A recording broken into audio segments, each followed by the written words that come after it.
Hello. This video today will show student organization officers how to navigate to a purchase request and how to fill out important key features of that form. A purchase request should be submitted anytime an organization is looking to spend funds from either their SGA allocation account or from their student organization fundraising account. So, no matter what, if you're spending money that's associated with a contract, or if you're looking to go to Walmart or another store, or also, if you're looking to spend money online, like at Amazon, it's important for you to fill out this form to notify the Center for Student Engagement of you spending money, whether that be through our office and we buy it on your behalf, or if you're taking the student involvement purchase card and have signed that out to spend those funds. Please know that we do not, as a university, provide any refunds for any reason. No student should be purchasing something and bringing a receipt to us to receive a refund, even if there are funds in their account. You should be submitting this purchase request to buy anything that may be online or to take out the student involvement purchase card and utilize that to spend your funds. So please make sure that both your members are aware of that, as well as you remember that you should not be buying anything with your own money to receive a refund. Moving right along, next we'll show you how to navigate to the purchase request page. So you're going to want to do this on your specific organization's page, but on the managed side. So first we're going to come right up here of what looks kind of like a Rubik's Cube or waffles as we call it, and click on the Manage tab. This will be the side of the page where you navigate any kind of edits on your organization's page. So what you're going to want to do is choose your organization that you're submitting it on. And for this video tutorial, I'll be choosing the Student Clubs and Organizations page. Over here, you're going to kind of see that little hamburger or pancakes as we call it, and all your different editing features that are right here. So your purchase request as well as your budget request are right here under the Finance tab. Not all student officers will have access to see that, so make sure to check out the roster video if you're looking to give anyone either viewing capability or editing capability, as they should really go through that training to better understand these different features if they do have access. So what you're seeing here, both we have our budgeting request, our purchase requests, as well as your accounts over here.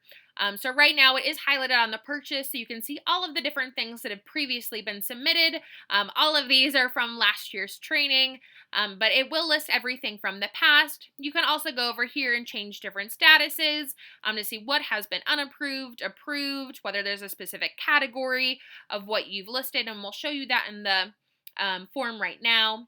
But like I said, we're going to go on in the mindset that we're going to submit one right now. So say I know that we're having an event and I've started to work with the Center of Student Engagement to contract a DJ for our upcoming event. So what I need to do with that is notify the Center for Student Engagement that we do have the funds and we need to go ahead and pay for that DJ. This needs to be done prior to the event. So right over here, you're going to click on Create a Request and drop down to Create Purchase Request. This right here is the form that should be submitted anytime that you are making a purchase. If you're taking out the student involvement purchase card and you may be going to, say, 2 different places, whether that is Walmart and you're also going to the dollar store, 2 of these forms should be filled out to tell us how much money you're looking to spend at both locations, although you only need to submit 1 student involvement purchase card request and telling us the total amount that you're looking to spend there. So back to this specific example, a really great feature is if you did receive budgeting SGA allocations, you could come up here and populate it from a previously approved budget request.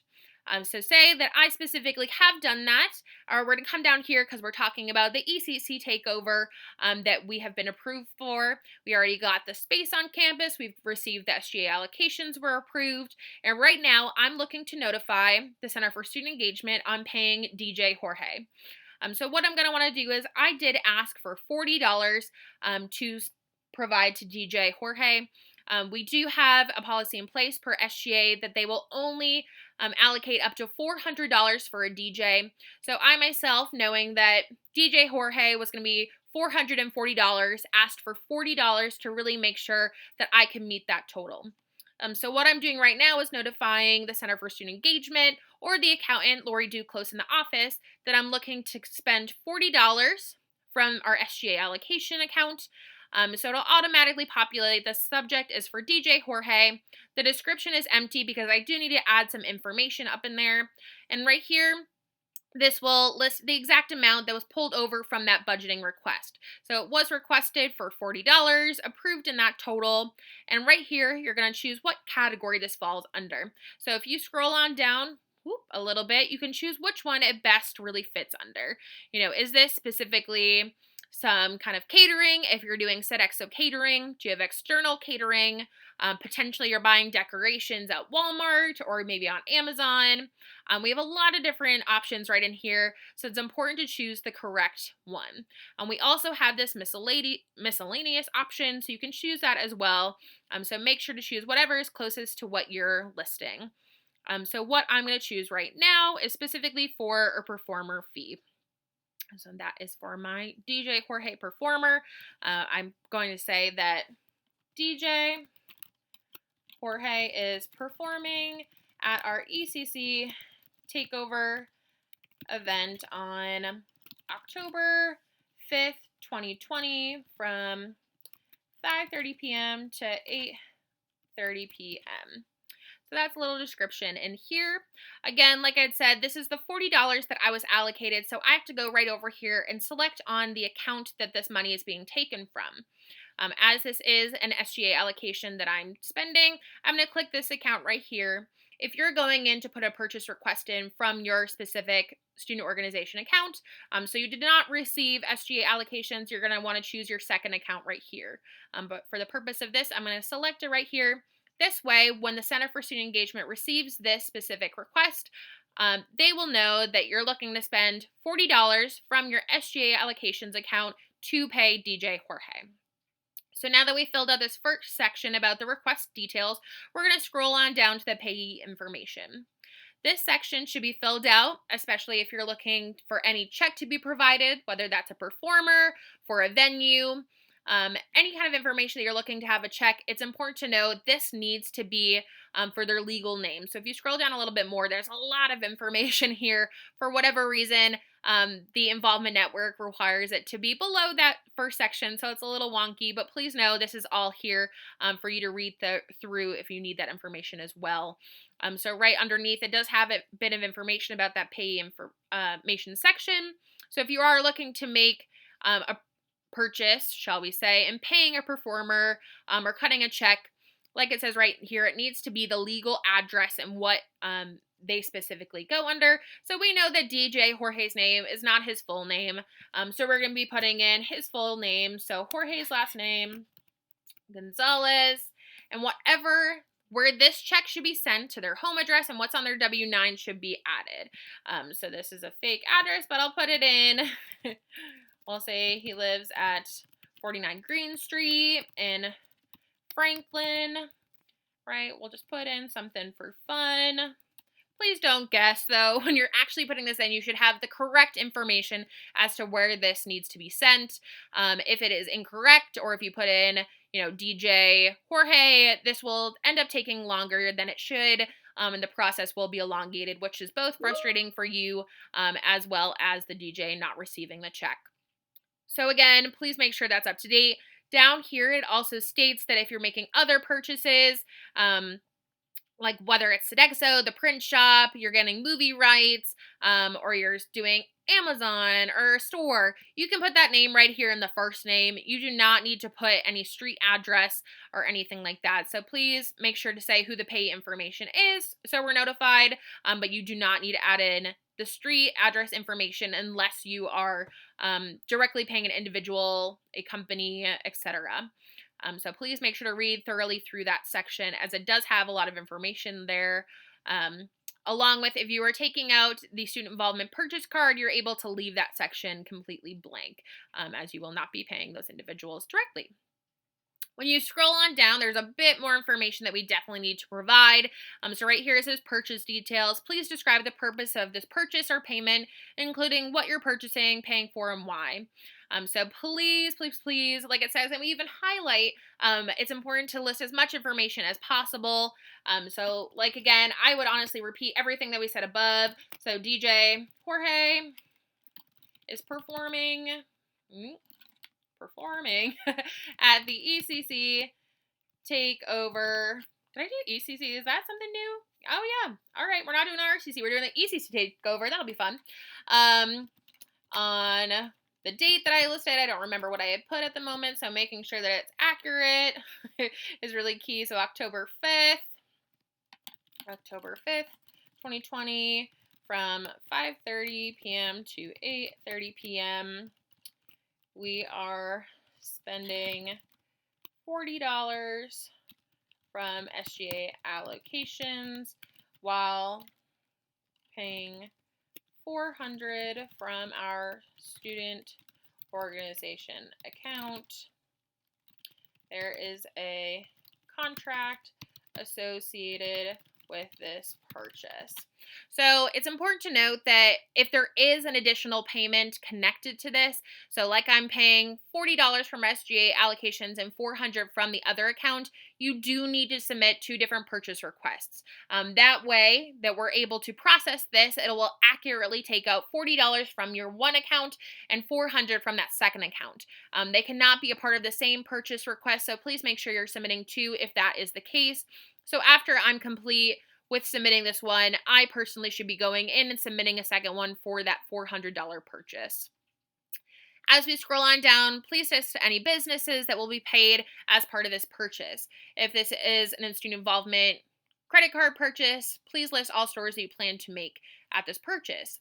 So like that other example that I had been talking about, if you specifically are going to Walmart and Dollar Tree, you could say right in here, at Walmart, we will be purchasing $300 worth of streamers, and at the Dollar Tree we will be spending $200 for balloons. Although you do have to be submitting 2 different purchase requests, being able to list all of the different businesses that will be being paid for is important. This way just kind of gives us a better picture of everything that you're spending during that one particular purchase, and also just keeps everything kind of collectively together about one specific event. As you scroll on down, there's a bit of information just so that we're aware. So I am using funds allocated by SGA. If you're not, if you're spending your fundraise money, you could click no. This is no longer apply. Some individuals still have the funding request, but right now it should be only the budget request that you have. Specifically, the one that I just pulled from was a budget request, so I'm going to click yes right there. Scrolling on down, I'm looking to make a purchase with a student involvement purchase card. For DJ Jorge, I am not, but if you are indeed looking to do so, again, this does need to be completed before you go out and use that card and make those purchases. It does have a link right here that you could click that, and it'll automatically bring you over to that form to request that card. It should be made as a reservation at least 5 days in advance of the day that you're looking to go, so we can make sure there is a card available for you in the time that you're looking to go and take it out and bring it back. I am purchasing a prize. No. Please make sure that you're reading through all of our policies and information. If you are doing prizes at an event, there is some details that are required within that, so please speak with your CSE advisor. But for the purpose of DJ Jorge, he is not a prize, so I'll click no right there. This purchase is associated with a contract. Yes. So specifically for this one, Jorge was contracted in to be the DJ at the ECC takeover. Right here, this will bring you over to the contract request form. Please know that has to be done well in advance. There are a lot of different legal information that we may have to collect. We have to work with a completely different office to make sure we as a university can sign a contract, and then that individual on the other side, so DJ Jorge, would have to sign the contract. So there is quite a long process associated with contracts, so please make sure that is done prior to. It does have a little bit more information here that it has to be done in advance as a reminder, so please make sure that is done. Below, there's a bit more information. It's just us really trying to have a better understanding. The last thing that we want is to receive a purchase request and have no idea what this event is for. So failure to complete this could result in being denied and not being able to spend those funds. So here I'm having this ECC takeover, clearly an ECC, so room reserved, I would say. ECC dining. I did reserve previously by putting in a request that I already do have a tentative confirmation, so I can go ahead and put that information in. If this was off campus, if we did work with our CSE advisor to have an approved event off campus, we could put the location right there. For this, I'm going to say that it is October 5th was the date, I believe, on 2020. So that we'll put in right there. Please include both the start and end time. So DJ Jorge is going to be from 5:30 to 8:30. I'm going to scroll on down for the purchaser information. So that should be you. So I right now am talking, so I need to put in my BSU email specifically so that the accountant in the Center for Student Engagement knows who to contact. You're going to put in the best phone number. So I'll put in my phone number. This is not my real phone number. We're going to put that in. Please make sure it is the correct one. If we are not able to contact you, whether that is over email or your phone number, and it's getting way too close potentially that date, it may be denied because we have not heard back from you. So please make sure that you put in the correct information there. Down here, you're going to click required information. So I am authorized to submit this purchase request on behalf of my organization. This makes sure that we understand as the Center for Student Engagement, this was a student officer of your organization who was authorized to do this. So please make sure you make that clear within your organization of who is eligible to put in a purchase request and take out funds. If that is not every member of your organization, please make that clear when you're speaking with your organization. The individuals who have access to this finance tab on the BSU Involvement Network should be the only individuals submitting them. So I'll click that right off. Down here, lastly, any additional information that you may want to share. So please list anything and everything that is required within this that we need to know. If you have additional questions or statements that is important for us to know. Additionally, I want to make sure that folks are aware, although I did this specifically for DJ Jorge, if you are making different purchases for Amazon, this section is where you want to put specific links. So if you're getting a number of different things, so say that I would like to be getting, balloons on Amazon, and I have that direct link, whether I received SGA allocations or I'm using my normal fundraising, you can put an actual link right in here. So saying we're looking to get 2 orders of this product. And then you're going to put the link right in there. You can paste it. I don't have it at the moment because I did not collect that. But you can put the link right there. And I would indicate really being straightforward and saying, please purchase on behalf of our organization. And that way you can put a link right here. If you have multiple things, you could say, we're getting 3 orders of this product, 1 order of this product, and make sure to put the links there. That way that we, with our Center for Student Engagement account, can go in and actually make that purchase for you. So anytime that you're looking to make a purchase online, whether it be you received an approved SGA allocation for it, or you're spending from your fundraising account, we as the Center for Student Engagement need to purchase that on your behalf. As a reminder, you cannot get a refund, so it's key to make sure you're filling this out for that kind of purchase. If you have any questions, please do not hesitate to reach out by emailing bsuinvolved@bridgew.edu or speaking with your CSE advisor.